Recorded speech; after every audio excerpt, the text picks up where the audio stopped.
This morning I'm joined with Davies, or by Davies. We have had, how long have we been working together now, Hal? It's supposed to be about 3 years? 4 years? Okay, 4 years. And I remember when you very first came in, one of the things that really fascinated me about your approach to what we do here in the clinic was that it was a very analytical, very almost verging on cynical, which I actually really liked and appreciated. And ever since then we've talked a lot about analysis and performance and basically trying to work out how to get the best out of, you know, a race, a training event, etc. Now you're a phenomenon in and of itself, it has to be said. Thank you. You've done some amazing things, multi-Ironmans, age group winners. Did I get that right about the rowing world record? Is that still standing? Yes, it still stands. So that's on the 100k? 100k in a concert too. Which is just, verging on obscene. And I'm really fascinated about sharing with some of the people watching your views, your understanding, but also some of the things that we touched on downstairs about the aspects of aging and training and continuing to progress through training. And I'm almost loath to say it, but you're now 44, nearly 45. And of course that then becomes a very serious consideration as well. But I'm very, very keen to hear a little bit about your experiences, your thoughts, your observations on what it means to be an ultra athlete. Right, I guess what it comes down to is having been involved in endurance sport at a significant level for now 25 years, how you get to a point which is going to be best part of a quarter of your life, still able to improve and still almost more motivated than ever to keep improving and still think you can hit goals that you might have set 20 years ago. Might not have hit them yet, but you still think they're possible despite having an aging body and despite injuries creeping up. But with science and experience, you just keep thinking there's a new way of doing something and a new way of motivating, and you can still keep improving. But at the moment I'm seeing no regression at all. Which is, and from the conversation downstairs, even, progression in some areas. Absolutely. And you see, one of the things that I get from your observations, and actually from some of my other patients who are training in senior and age groups further down in track and field as well, it's that there's an expectation that things will go backwards. But if we look at why that is, what do you feel is the truth in that? The biggest thing I've found over the years with looking at regression, especially if you take the purest form of running, why is it that an athlete slows down? And it simply comes down to that will and interest in wanting to do the things that improve you more. And certainly what I found at certain stages was I don't want to go and hammer hard laps on a track. I don't want to get on a treadmill anymore and get to a point of almost passing out. And I don't want to go out and do hill reps where I'm puking up at the top. I'd much rather stick a good audio book or podcast on and run for a few hours and just enjoy the sort of relaxation side of running. And is there an implication there that you're saying that was once appropriate but is no more for you? Or perhaps a sentiment that it was never appropriate but the sporting narrative was that you had to push that hard to make progress, and perhaps it turns out not to be true? No, neither. You've got to do these things. You've got to at some point be able to turn yourself inside out in a training session, because that's what racing's going to be like. And you've got to have that regular. From a mental perspective or a physical perspective, or both? Both. Unless you take yourself to that point, you're not going to be able to do it consistently in racing. But as you get older, the appeal of that is far less and less, and you can end up, especially if your lifestyle allows you any leeway to procrastinate before you're going to do something. Like we take example of one of the things I I'll say is the most hardest, painful experience of your life is doing a 2,000 metre row on a Concept 2. And there was a time in my life when I'd do that every day. And I'd do the interval training to get that improvement every day. And I'd go and race around the country doing those things. And you end up becoming addicted to it, loving it. And then you take a break from a Concept 2, come back to it and think, why the hell did I ever do that? And I'd much rather sit here for an hour watching a film. And let's take that to 2 hours, take it to 6 hours, and think, well, I'd rather do 100k than a 2k because of the pain I went through and how it leaves you feeling and the training you need to get to that. So you end up avoiding it, and you can then say, yeah, I'm motivated to go and do it. I'll go and sit on my row machine, I'll warm up, and then think, no, I don't want to do that. I'm going to do something a bit easier. Many times. And I don't mind being out of breath, I don't mind sweating a bit, but that immense pain that you're going to go through at 1,300 metres knowing you've still got another 3 minutes of this is incredible. So you tend to avoid that more as you get older because you've got other things you'd rather do. So to go back to the original point, it's not the case of you get slower because the muscles don't work, they don't stretch as far, they don't fire as quickly, your endurance isn't as good. It's more the mental side that you don't want to do the things that got you to where you were in the first place. And once you can overcome that by reinventing what you're doing, find different ways of training, and perhaps fudging the hard work to get the improvement, it does become a bit more interesting. And I guess we're almost talking about the psychology of aging and the impact that psychology has on our physicality, whether it's our activity choices, whether it's our dietary choices. You look at a lot of the choices people make and observe it. I remember as a child, as a teenager, I'd play basketball all day, every day. I'd run badminton, and there wasn't a morning that I wouldn't get out of bed aching, and I'd be practically unable to get out of bed from the DOMs. But nowadays, if I do the same thing, then I end up unable to get out of bed, but I'm telling myself I'm getting old. I didn't do that when I was 14, 15, 16 years old. Why am I doing it now? It's the same physical experience, to the same physical stimulus, yet I'm telling myself a completely different story. I'm telling myself I'm getting old. And I just find it interesting to observe how a very big aspect of what you seem to be discussing, and that we've discussed in the context of Wim Hof, and the other aspects of endurance athleticism, that there's a huge psychological overriding exercise that goes with it. Would you say that you almost have to develop a reward mechanism around overcoming that natural drive towards taking it easier, being a little bit more comfortable? I think to be a successful endurance athlete. I think we're living in an age now, and it's only going to get more engrossing, that things that have developed in technology have made, especially endurance sport, a lot more palatable and a lot more accessible. And if you take it to a basic of, yes, you've got a watch and you can time how far you're going, your motivation and that. Now, all my runs at one time in my life were just as hard as I could to get to point A to point B and time it and try and get better every day. So the Strava effect.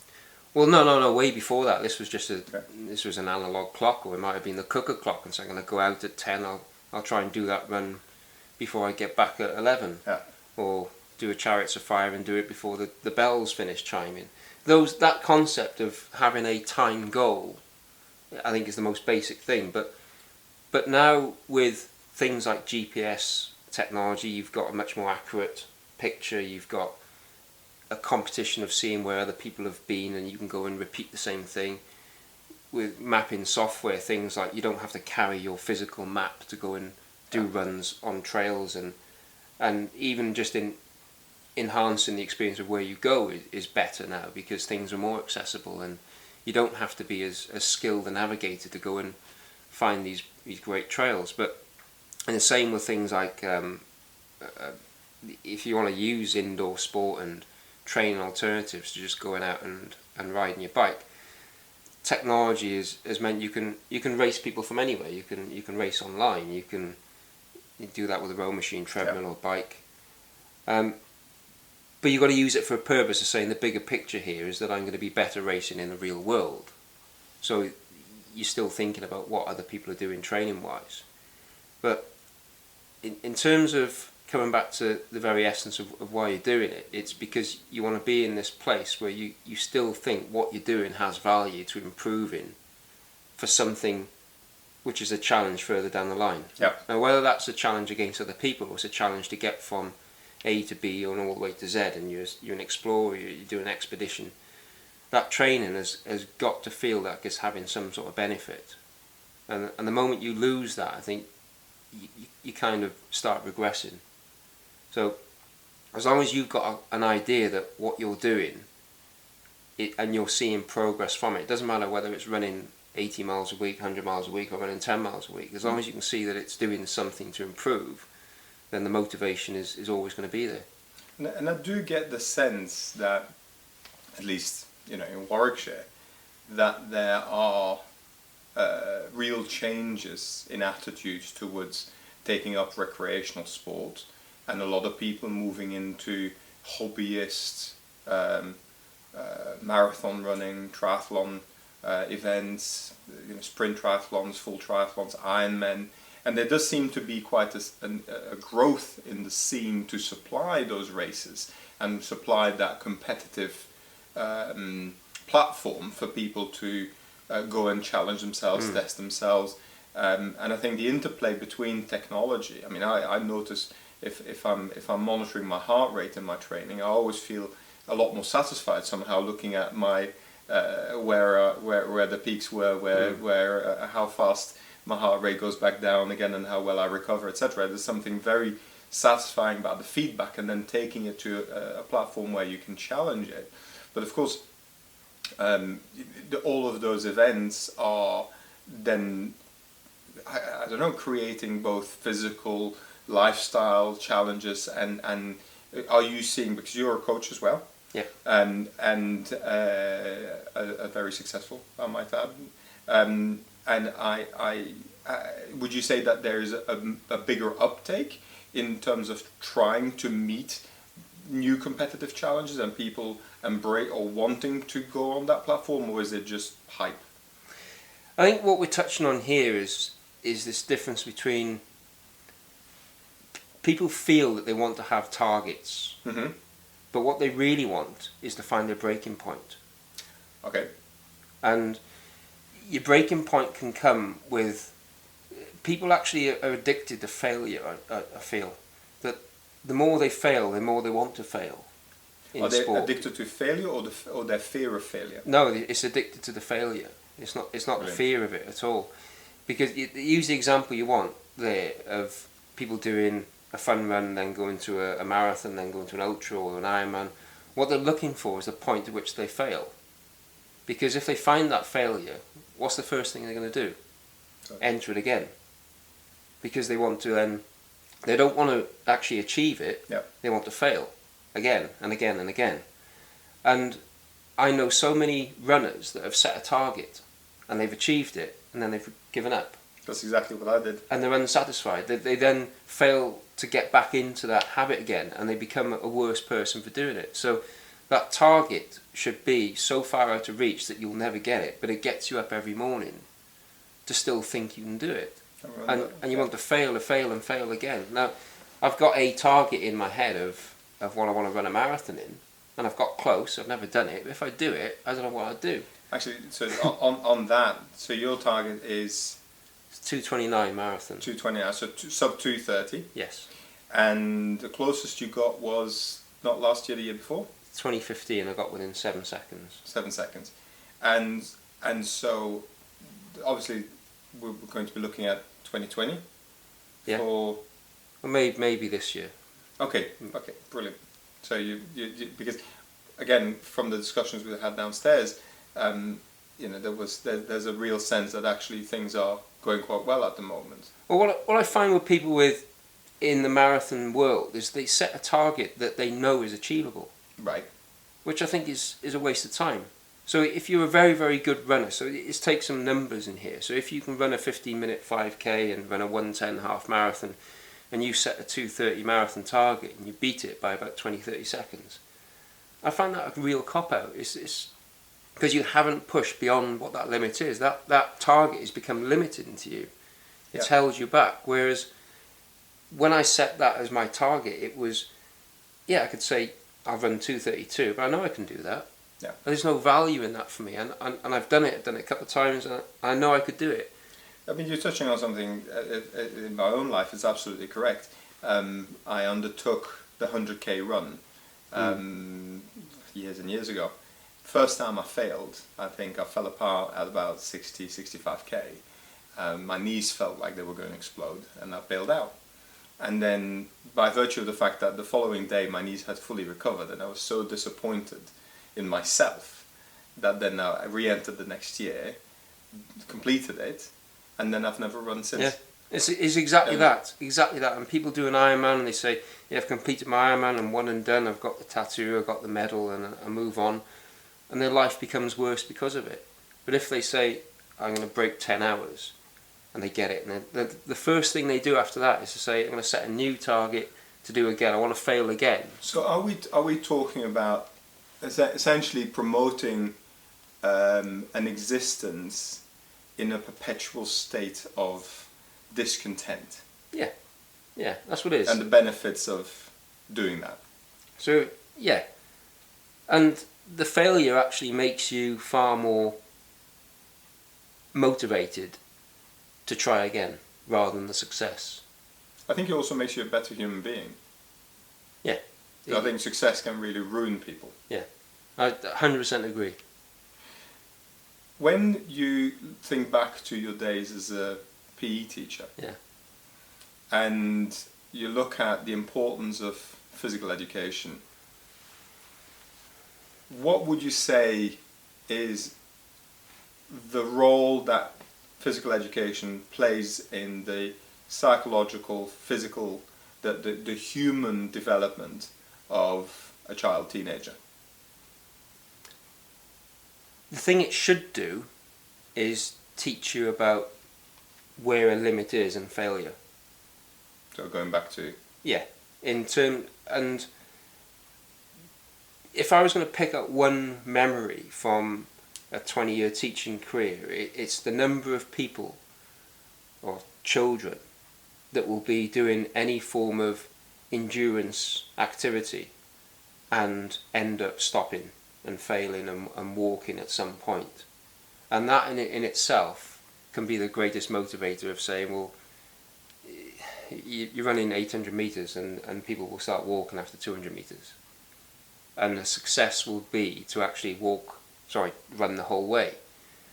And once they get that, then they start thinking about times and things. But at what point in someone's psychology do they accept that they've now got to stop and walk and give up? And then everything that teaching was then with things like athletics or any fitness element was trying to find different ways to motivate beyond that point, which is fudging what the brain should be doing anyway to make it internal. So at some point in that process of physical education, you've got to learn to accept and challenge your own failure. And we discussed, I think as recently as last year, your discomfort with the open water swimming. Yes. Yeah. And that then led to investigating some of the breathing techniques. And essentially, to me, that sounds like you're embracing that failure. Yeah. And going head on with something that you were very uncomfortable with going through. So again, taps into that whole discussion. We then tapped into some of the exercises and the work that you looked at from Wim Hof that I mentioned earlier. Are we basically talking about the same thing? Are we talking about finding ways of disengaging from our natural tendency towards being satisfied with ourselves and being comfortable? It's exactly that. It's embracing failure, and it troubled me for years, and I'd like to say I'm over it, but I'm not sure I am.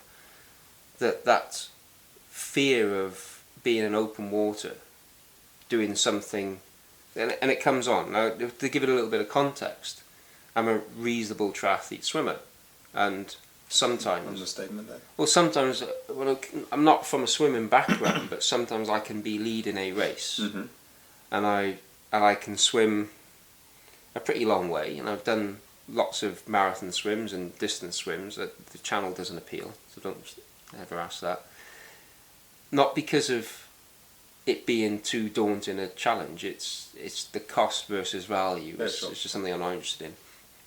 But I would regularly get this point when swimming where I just feel like very weak, unable to control my own emotion, and want to stop, and I just give up.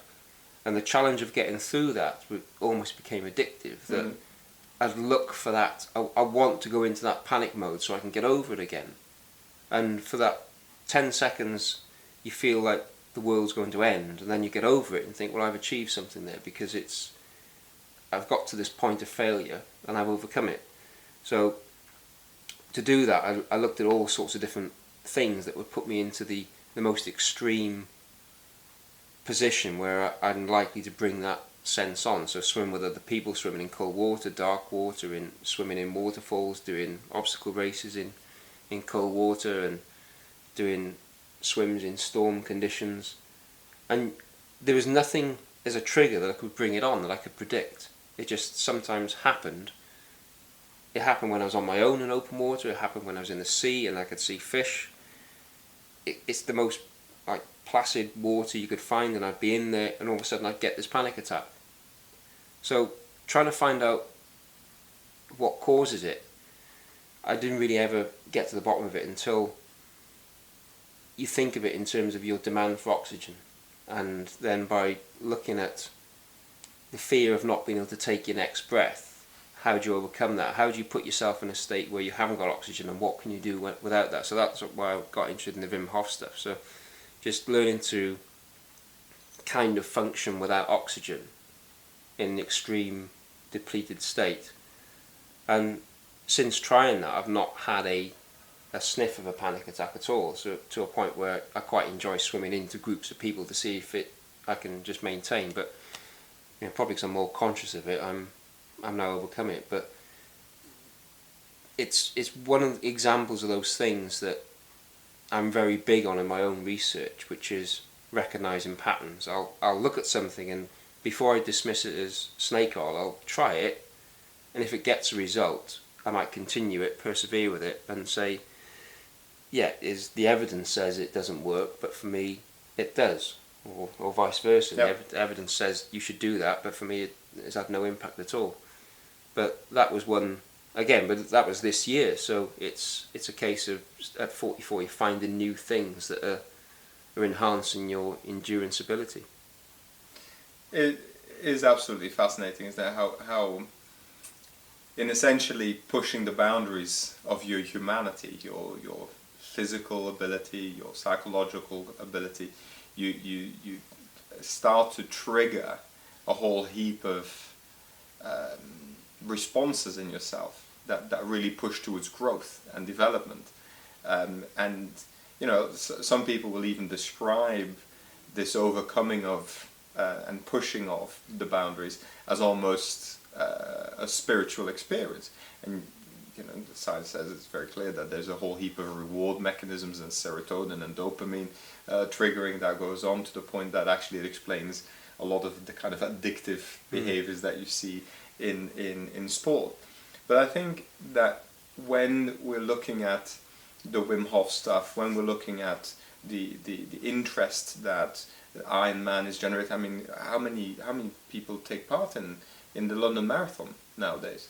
It's in excess of 30,000. I think it's up to 40,000. It's an enormous success, and seems to be inviting more and more people to push themselves in that way. And I'm almost finding that, or musing that, as society gets more and more comfortable, and that fewer traumas, whether it's the memories of war, whether it's the availability of food and rest and job security, etc. It's almost as if as we're getting more comfortable in our day to day, that we're seeking discomfort in, I agree. I mean, people are looking for that ultimate level of discomfort, but what is happening, unfortunately, is that these events they're going into are increasing that comfort. And you take Ironman, for example, is that the whole way is littered with feed stations and support, and there's crowd support, and there's... They're almost taking away that They fail. are. It's taking away the purity of it, and they have to review the swim safety and cut it short if it's a bit rough, or if the water's a bit too warm, they have to change the course and things. So the assumption being that the more that people succeed, the more that people will buy into the event, whereas actually what we're talking about is that succeeding is almost the worst thing you can do. You need to pursue failure. Yeah. And the rise of ultra marathons is mirroring that as well, that you can have full buffet feed stations every 5k of 100 and an overnight camp at halfway to say, I've run 100k, but you've not done 100k in your pants with just an empty cup and drink from rivers. That's a different context. And you see, that triggers a memory. The most satisfying sporting experience I ever had was actually that 100k I mentioned earlier, and fainting on arrival, literally crossing that line, and I was gone for minutes. The next thing I knew, I woke up in the infirmary bit, and it was the most satisfying sensation of knowing that you pushed yourself to the point of going hypoglycemic, completely exhausted, a 10-hour run, etc., etc. And it actually changed my life forever. Yeah. I would say for the better, because I didn't stop with sport. I just stopped running because I felt that there was nothing else after that for me. And I think, would you say that within the meaning of the ultra and the meaning of perhaps pushing towards that, is there a point where that people should stop pushing, or is it just a never-ending, just get used to the fact that you'll never get there? It's a battle of two different concepts here, because people going for ultramarathon to complete and then looking for the further and the next one and the longer, I think is a wasted opportunity. It's a different mindset to someone who says, I've run a marathon, now I want to do it faster. Yeah. And then I'm going to get faster and do the hard work that will get me there.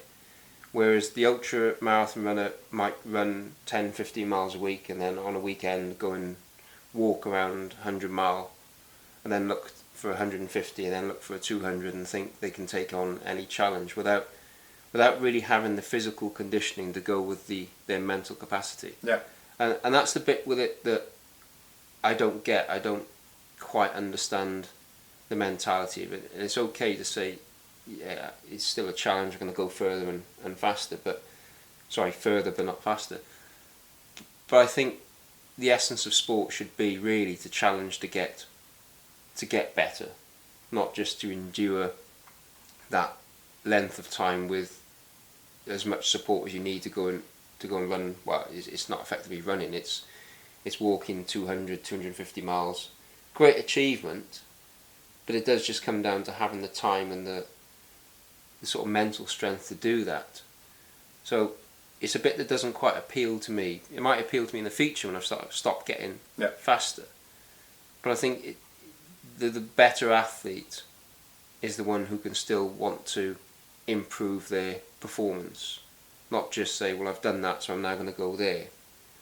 So that's the bit of ultra running I battle with. And I know that you've got some interesting challenges coming up soon. Yes, my heart is always in running, but triathlon is a good distraction, and it allows you to just experiment with a lot of other things and see different parts of the world that you might not perhaps have gone to. So I've got the World 70.3 Championships coming up in September. So I'm going to go out to France and do bit more training, because that's where I'm at my best. I play my best game in France on a mountain, and that's where I'm happiest. There's an added incentive that one of my main rivals is an ex-Olympic gold medalist, or he is an Olympic gold medalist, but he was highly drug fueled. So if I get on the podium and he's there, I perhaps might protest. But that's Alexander Vinokourov, who won the 2012 Olympic road race, who's now a triathlete. But it'll be interesting to see how far ahead he gets on the bike and how fast I can run to catch back up. Well, I'm looking forward to the outcome of that race. I will be tracking you, and I will be right behind you. And then after that, it's back to this endless pursuit of marathon running. So, which one are you thinking? Well, I went to. I know you got a real love for the London Marathon. I love the London Marathon, and it's because I was a resistor of that race for many years. Because being in school and being around children, and they say every year, "Did you run the marathon?" I said, "What marathon?" Which one? It's like the marathon. And for most of the general population, the one in Greece, they only know of one marathon, and that's in London. I said, "Do you know, it doesn't appeal to me. It's just this big hyped up event that I can go and run a marathon around the school track." And a lot of the kids then said, "Really? Why would you want to do that?" And then a challenge was there. I said, "Well, I'll do it. If you want to join me, we'll do it as a big charity thing. So I'll run 105 laps of the track. You guys can come on and run as many as you want, get sponsored." And we raised thousands. So that became an annual event. And then it was actually London Olympics. I looked at it and thought, the crowds around London for that marathon were pretty good. I'm going to go and experience that.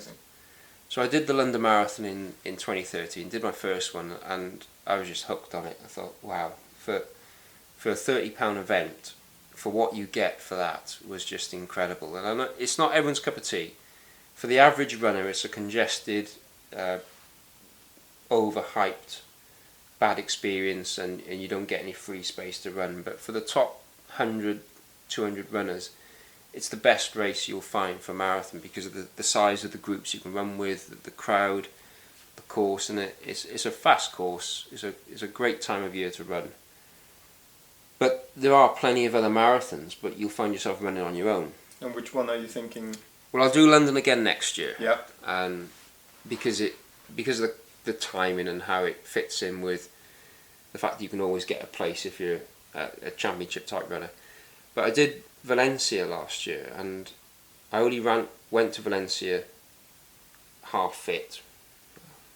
Let's not be too scientific about it, but I wasn't in brilliant shape. But the crowd there was great. The depth of the field was probably better than London. There was more people ahead of me at that pace, and went through halfway in a reasonable 1:16. I thought, do you know what? I'm not actually that bad shape here. I think I can increase the speed and negative split and see how close I can get. And then had a little bit of a hamstring lock-up cramp, which just reduced the pace a bit. So I jogged it round and finished in a reasonable time. But I really enjoyed that event, so I'll go back again. And on that note, I'm going to wish you the very, very best in December, but obviously we'll follow up soon. And thank you so much for doing this podcast with us. And I look forward to catching up with you later on in the season. Thank you. Thanks a lot.